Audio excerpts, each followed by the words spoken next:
Marami na ng mga Filipino imports ngayon ang unti-unti nang nakikilala sa iba't ibang bansa. Kagaya na lang sa Korea na maganda ang ipinapakitang performance ngayon doon ng ating mga kabayan.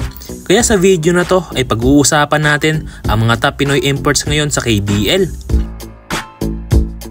So number 6 ay itong si JD Kagulangan. Matapos pangunahan ang UP Fighting Maroons at kunin ang kampyonato at MVP sa UAAP ay dumiretso naman si JD sa Korea upang doon niya ipagpatuloy ang kanyang career as a pro basketball player. At nitong January 11 nga lang ang kanyang naging debut game sa Korea at nakapagtala siya dito ng 7 points, 9 rebounds and 5 steals. Malaki ang nagiging papel ni JD sa kanyang team na KT Sonic Boom. Nakakapagbigay nga ito ng magandang playmaking sa kanyang team.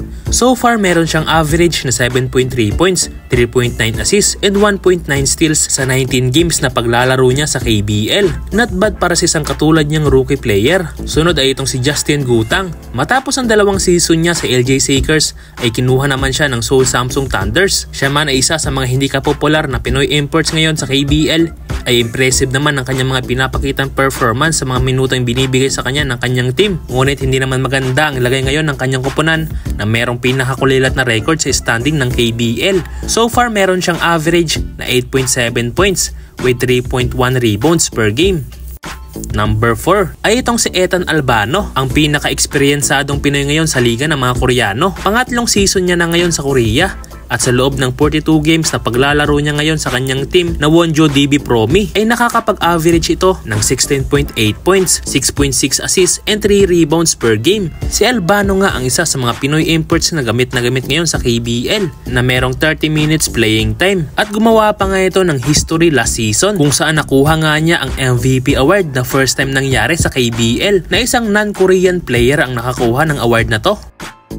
Para sa ating number 3 ay itong si Juan Gomez de Liano. Matapos ang kanyang karera sa Japan B-League at Lithuania ay pumirma naman siya ng 3-year contract para sa Seoul SK Knights sa KBL. At nakakapag-average nga ito ng 20 points, 5.5 rebounds and 4 assists per game. At isa rin ito sa mga hindi masyadong napapansing Pinoy imports pero merong magandang performance sa Korea.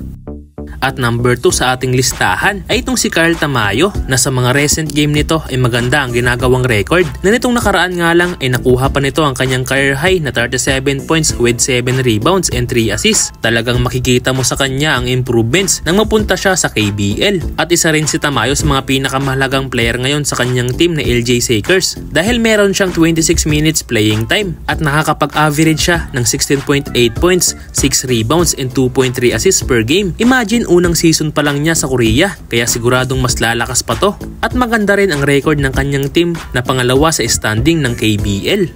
At finally sa ating number 1 ay walang iba kundi ang pinakabagong salta na Pinoy imports ngayon sa Korea na si Kevin Kiambao. Although siya ang pinaka-latest na nakapasok na Filipino sa KBL ay nakakabilib naman na siya ang merong pinakamatas na stats ngayon sa KBL, averaging 33.5 points with 11.5 rebounds sa 11 games na paglalaro niya. Ngunit sa kabila ng magandang performance na pinapakita ni KQ ay hindi naman maitatago ang pangit na laro ng kanyang team dahil pangalawa sila sa pinakakulelat na koponan ngayon sa KBL at hindi nagiging sapat ang pagbubuhat ni KQ sa kanyang koponan pero still good news pa rin ito para sa kanya ang pagkakaroon ng mataas na stats sa Pro Basketball League.